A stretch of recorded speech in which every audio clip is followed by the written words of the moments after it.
Good afternoon, everyone. And on behalf of the Board Administration and Education Finance Committee, I call this meeting to order. May we have a roll call, please?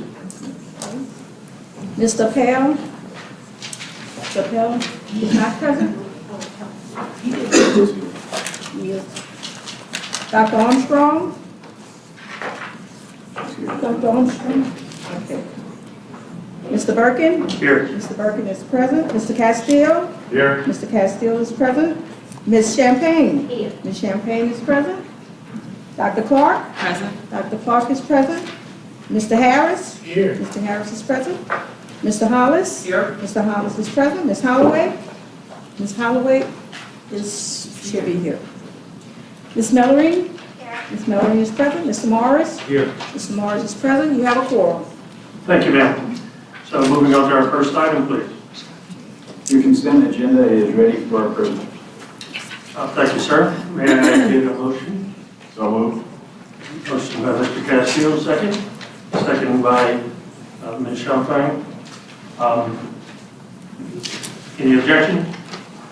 Motion passed. Next item, please. On page 11, item 4.1, consideration of an update report regarding LEAs in non-compliance with the 70% instructional requirement for fiscal year 2021-2022. Recommendation is to receive. Can I hear a motion? To receive. Mr. Castillo, motion. Second, Ms. Mellering. Any comments?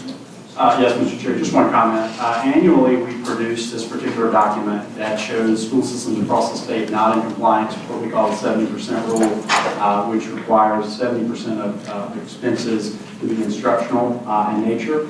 And so what you have with you is that listing of those particular school systems. And we just recommend that you receive this particular report.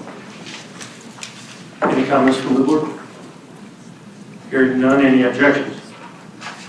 Motion passes. Next item. On page 24, item 5.1, consideration of a report from Education Finance staff concerning Bessie authorized charter school budgets and expenditure reports, including irregularities or concerns. Recommendation is to receive the report. Is there a motion? Ms. Champagne, second. Mr. Castillo. So this report, Mr. Chair, is simply we monitor the status of Type 2 and Type 5 charters on a quarterly basis. We report status back to this board. We report expenditures a couple times a year. This is a fairly standard item that comes before the board. We just ask you to receive this report, and all the information is included in your backup. Any discussion, comments from the board? Seeing none, any objections? Mr. Chair, Yes, sir. I had a couple questions. I want to get clarification on a couple of definitions. Looking at page 26 in the handout, the comment is the budget is not balanced.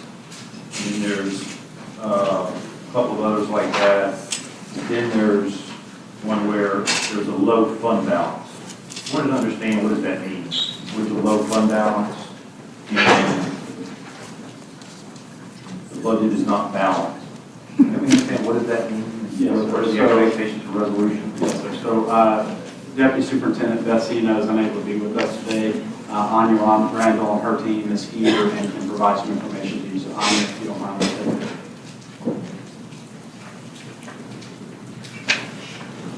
Good afternoon. Anya Randall, Louisiana Department of Education. Yes, so to answer your question, there are a couple of charters who have an unacceptable fund balance, which mean their fund balance is less than 7% of their total revenues.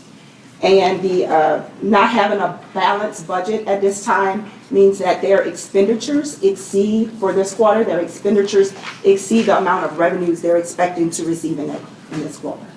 Thank you. Thank you. Any other discussion? Hearing none, then any objections? Motion passes. Next item, please. On page 31, item 5.2, consideration of LDOE contracts greater than $50,000. Recommendation is to approve. Is there a motion? Ms. Mellorin, second, Mr. Castillo. Any comments? Kim Bradford, who's our chief of staff, is here. If there are any particular questions around any of these contracts, we're happy to assist. I know I've had conversations with some of you in advance, and some of you have provided some information on some things you might like to see moving forward, which is most helpful. And so we're just asking this time for these contracts to be approved so we can move forward. Any other discussion? Hearing none, any objections? Seeing none, motion passes. Next item, please. On page 46, item 5.3, consideration of federal and state grants and allocations to LEAs, Type 2 charters, Type 5 charters, approved non-public schools, and community-based organizations, competitive and other. Recommendation is to approve. Motion. Mr. Castillo, second. Ms. Champagne. Mr. Chair, just for the board's information, this is a very routine item that you will see throughout the course of your term. These are not necessarily contracts with vendors and providers. These are allocations to local school systems, whether they're traditional public or non-public. And so you will see this probably every single meeting because these are allocations out to local systems, that money that will flow out to those systems. Any other discussion? Hearing none, any objections? Seeing none, motion passes. Next, please. On page 80, item 6.1, consideration of the 2022-2023 legislative report regarding alternative education schools and programs. Recommendation is to approve the report and authorize the department to submit the report to the governor and House and Senate Education Committees. So there's a motion. Ms. Mellorin, second. So Mr. Harris. So this is simply the report for the 22-23 school year on alternative schools and programs throughout the state of Louisiana. This is a requirement that we complete annually and we submit. So all we're asking is for you to approve the report and then authorize us to submit the report to the governor as well as the House and Senate committees on education. Any other discussion? Any objections? Motion passes. Next, please. On page 98, item 6.2, consideration of legislative reports. There are multiple reports. The recommendations are to receive the report in response to SDR 33 of 2022 regarding the Teacher Advisory Council, to approve the report in response to SDR 25 of 2023 regarding education savings account programs, and authorize the department to submit to the House and Senate Education Committees. To receive the report in response to HR 190 of 2023 regarding teacher preparation pathways. To receive the report in response to revised statute 17, section 182 regarding the fall reading report. To receive the report in response to revised statute 17, section 410.11 regarding the Louisiana Literacy Advisory Council. To receive the report in response to HR 199 regarding the charter school recess study. To approve the RS 17, section 264 report regarding the community service endorsement, and authorize the department to submit the report to the House and Senate Education Committees. To approve the revised statute 17, section 437.1 report regarding the Jason Flat Act, and authorize the department to submit the report to the House and Senate Education and Health and Welfare Committees. To approve the revised statute 17, section 407.23 report regarding the Early Childhood Care and Education Network, and authorize the department to submit that report to the House and Senate Education Committees, House Appropriations Committee, and Senate Finance Committee. Is there a motion? Ms. Holloway, second. Ms. Champagne. Mr. Chairman, I know that none of the former legislators on this dais would ever have asked the department to do a report, but sometimes legislators do ask us to provide a report. And so we are complying with that, and you have all of those reports for your consideration. About half of them are just to receive, and this is the way in which this is just developed, and the other half are for approval. We ask that you take those particular actions. Thank you. So we do have, any other board comments, concerns, questions? We do have one public comment card from Dr. Richard Baker from the Louisiana Federation of Teachers in support of the recommendation.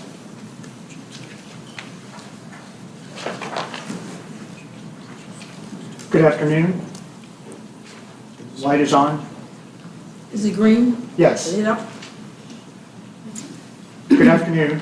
Richard Baker, Louisiana Federation of Teachers. And the LFT would like to applaud the effort relative to the Teacher Advisory Council report, bringing educators together to discuss the issues that affect them and the policies that they will have to implement. In the findings, members supported shifting from a compliance-based system to one that supports educators' professional learning. The evaluation system for teachers looks for a number that is representative of what is good. We support an evaluation system that helps employees who show up every day, follow the rules, and teach the best children that the parents send. An evaluation system that assumes that teachers are doing their best to be the best. An evaluation system that recognizes their humanity and that they are more than a number on a test or an evaluation. This system supports professionals and employees who choose to work with our state's children. On page 6 of that report, one bullet addresses the need to elevate teachers' voices. Last year, LFT had thousands of teachers and school employees who responded to surveys on topics such as salary, safety, recruitment, and retention. Some of the open-ended responses to what teachers and school employees experienced were breathtaking. To sum up thousands of responses, the two items that were most frequent across all 6 surveys were increase our salary and just let us teach. The individuals working in schools are by their very nature rule followers who will do their best to follow the rules given to them by this board. Let's assume the best about them. The Teacher Advisory Council report offers, if we are going to change the way people talk about schools, we have to change the way we talk to students, eliminating language such as, do not be a teacher. The question I ask in conversations is, would you want to be a teacher today? When we address those reasons why you would not want to work in a school, when we listen to citizens and hear what it would take to turn the no into a yes, we will solve the recruitment and retention problem. Thank you for taking that time. Dr. Baker, Certainly. whenever you said let teachers teach, can you expound on that? Tell me what you're talking about. So what we saw in our surveys, and like I said, it was probably about 12,000 or so across the 6 surveys who responded. And I'm really just synthesizing, just let us teach is what they were saying. They feel like they are policied to death. Thank you. Thank you, sir. Appreciate it. Chairman, Yes, sir. excuse me, sir, will you go back to that? So, you made the statement they're policy to death. Is this, what type of policies in particular, just in general you make in that statement, or are there specific areas of policy that you find objectionable? I don't find... I'm entering. Thank you. Constituents. Thank you. I would say it's around the evaluation policies of teachers and school employees. I think that they are doing the best that they know how to do. They are, like I said, rule followers by nature. That's why we went into teaching, is because we were rule followers. So, there are all kinds of edicts that come from the federal government, from the state government, from this board, and so forth and so on. Would teachers find it helpful if there was some sort of streamlining review of policies, or in general, I'm talking about a long-term type of process, that's something. I do have some thoughts on that, but that is not any question that we asked in our survey, so I'm not prepared to answer that at the table at this time. Okay. Thank you, sir. Question. Yes, ma'am. In December, this board discussed establishing a task force to look at the teacher exit evals. I'd like to know where are we with this, where do we stand? Dr. Brown, that's new. Is this something that's in process? Is that a report coming in March?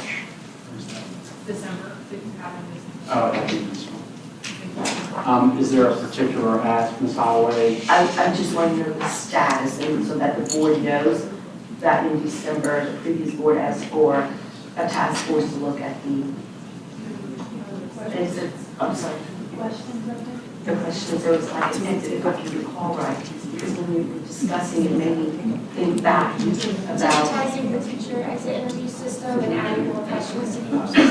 Kim Cooper from the Parks and come out. Ms. Holloway. Thank you. Yeah.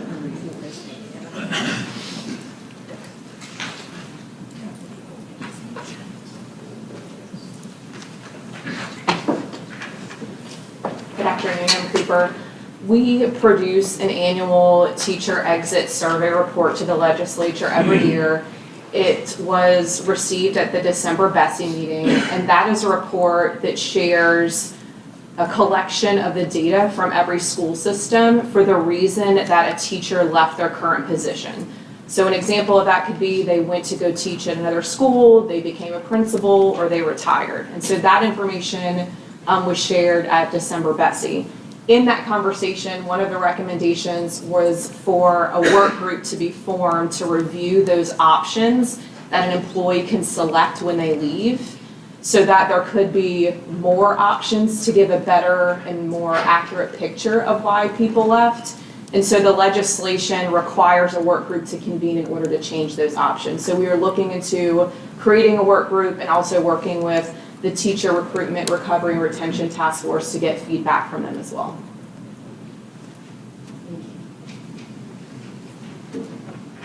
Any other questions, discussion? If you'll recall, we're on consideration of legislative reports. We have a motion and a second. Mr. Burkin, if I could, to Ms. Holloway's point, Ms. Holloway, if it's okay with you, let's also take some time to visit and think about some of those questions that are of most interest that you might be considering, and we can think about the addition of those by moving forward. Was there also a comment about having an agency? I'm just trying to think back of what we discussed. My thoughts are kind of like shading here. About an agency developing something, some type of questionnaire, to where it's a lot more personal and personal, confidential, where employees can feel confident that their answers are not disclosed to their. Yeah, so you're helping me remember, there was a board member who suggested that instead of employees submitting that to their system, they submit that statewide. So I mean, we can have conversations. Sure, thank you. Okay. Are there any objections to the motion? Seeing none, the motion passes. Mr. Calvert, do you have? Yeah, we need to return to item 5.3 quickly for a recusal.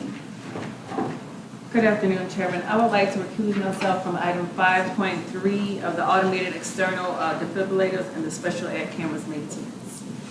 So returning to 5.3, and Dr. Clark is recusing herself from the previous vote. Is that correct? Yes, that's Do we need to correct. take another vote? Okay. No. All right, on to next item, please. On page 255, item 6.3, consideration of a report regarding the legislative process and outlook for the 2024 regular legislative session. Recommendation is to approve the report. Is there a motion? Mr. Castillo, second. Ms. Champagne, discussion? Yes, sir, Mr. Chairman Birkin. So on this particular item, every year there will be a host of bills that are filed with the legislature. And what this board typically has done over the last few years is, and we will this year, we will meet and we will discuss the board would like to take positions, either support, reject, stay neutral on all of the education or other bills that might be related to education in the state of Louisiana. So we will build that into a future time for this board to consider. But throughout the course of the legislative session, we will meet with the officers of the board weekly. We will keep them abreast of what's coming up in House Ed, what's coming up in Senate Ed. We'll look at those particular positions that the board has taken. If someone amends one of those bills, there may be a need for the board leadership to say, look, we think that this drastically changes what the board ultimately decided to support or reject earlier, and so they have to make some decisions at that point. Also, at the end of every week during legislative session, we will provide this board an update of all of the activities that have happened during session relative to education and the bills that we're tracking. We'll also complete weekly a bill tracker. And we'll have that from the beginning of the session that has all the bills that are related to education. It'll have the digest of what they are, what they do. And once this board, if this board chooses to take position on any of those particular bills, that would also be noted. And so that's basically the process that the board has elected to use over the last few years. And so we have presented that here again for your consideration today. But certainly there may be interest in adding additional details or doing something in a different way. This is just a process that's been used the past few years. Yes, sir, Mr. O'Connell. Question, Dr. Brumley, will you include the fiscal notes as they exist at that point in time in each report so that we can evaluate cost effectiveness? Yes, sir, that's a very good point. In fact, Board Member Champagne earlier asked the same question because that'll give really good information. We're happy to do that as we have that available. Okay. Any other questions, discussion? Seeing none, is there any objection? Seeing none as well, the motion passes. Last item? We had an addition to the agenda that was posted last Thursday, the 11th. It is the addition of item 6.4, consideration of a discussion regarding a February 2024 Bessie retreat, and an updated copy of the agenda has been handed out. Is there a motion to such? Mr. Harris. Second, Dr. Clark. Mr. Castillo, I yield it to you. Thank you, Mr. Chairman. For the last 4 years that I've served on Bessie, we have typically had a board retreat in August. And we've had some discussions about the timing of that retreat. Typically, retreats are intended to allow for planning, strategizing, setting out goals, objectives for the body. Given that we've been having that retreat in the 8th month, and that's almost the end of the year, we've given some consideration to moving that up so that we can be better informed and we can share our thoughts and ideas with our group, but also with the public. We would also like to ensure that as much as possible that there is alignment between Bessie and the department. It's a little odd in some respects because we've got the Department of Education on one hand that's doing great work, and then we, Bessie, on the other hand, we're governing board, but on the other hand, we really are supposed to work together as much as possible. And so we are endeavoring this year to try to bring more alignment between Bessie and the department. And we've begun some of those conversations formally. We'd like to do that in the form of a retreat next month. And we think that it'll help us in terms of cohesiveness, in terms of what our plans, our strategies are, what our top priorities, what I refer to, and many of us have referred to, what are our big rocks? What is it that we hope to accomplish? And I think when we get to the end of a year and along the way, to the extent that we can measure our progress and determine whether we're being successful or not in our initiatives, planning early will certainly help us along the way. And so I certainly would encourage all of us to have such a retreat. I think we're perhaps, Mr. President, looking at February 9th doing so. But I think it really is a great opportunity for us to come together collectively to plan and share with the public our thoughts and ideas, and hopefully come away with some incredible alignment to continue to move our state forward. Thank you, Mr. Castile. Mr. Morris? Yes, sir, so I just wanted to thank Mr. Castillo for bringing that forward. I think it's really going to help our new members with the onboarding process and give them an opportunity to engage with stakeholders. So I wanted to put a motion on the floor, see if we couldn't schedule that meeting for February 9th. We have a motion and a second, and Mr. Harris. Any other discussion? February 9th for the next meeting that Mr. Castillo spoke of. Time, Mr. Morris? Do you have a time roughly? I think regular meeting time, 9 a.m.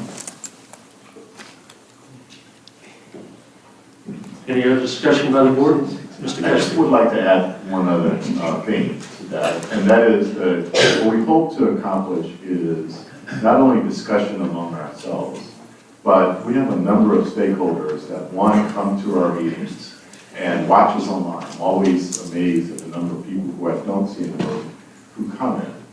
And we believe the opinion of our stakeholders is incredibly important. And so we want to hear from those stakeholders as well. If I would say, and this stuff on my part is not having a great appreciation for the number of stakeholders that are out there, and knowing those respective opinions as much as possible on the front end. Sometimes we learn about very important data points, positions of stakeholders after the fact. If we could get a better sense of and maybe synthesize some of those very important issues on the front end, I think we might not make mistakes as individual VESI members. Sometimes we learn about important opinions maybe the day of a vote or right before voting, which is not as productive. And so I share that to say that when we have that meeting, Mr. Morris, correct me if I'm wrong, that one of the goals is to have stakeholder participation so that we can make a record of what those positions are so that we can use that to help prioritize for the upcoming year. So we just want to encourage that to the extent that it wasn't voiced earlier. Yeah, just to echo Mr. Castillo's comments, we all realize we want to make well-informed decisions, and we appreciate the input, and we'll get an agenda out as soon as possible, but that's definitely our intent. So thank you for those comments, Mr. Castillo. Thank you, Mr. Morris. Thank you, Mr. Chairman. Any other discussion? Is there any objections? That motion passes. Is there any other item? I'd like to make just one really brief comment and thank Mr. Morris for your confidence in putting me in this chair, and I look forward to the next meeting. So thank you all, and 5-minute call to the next committee.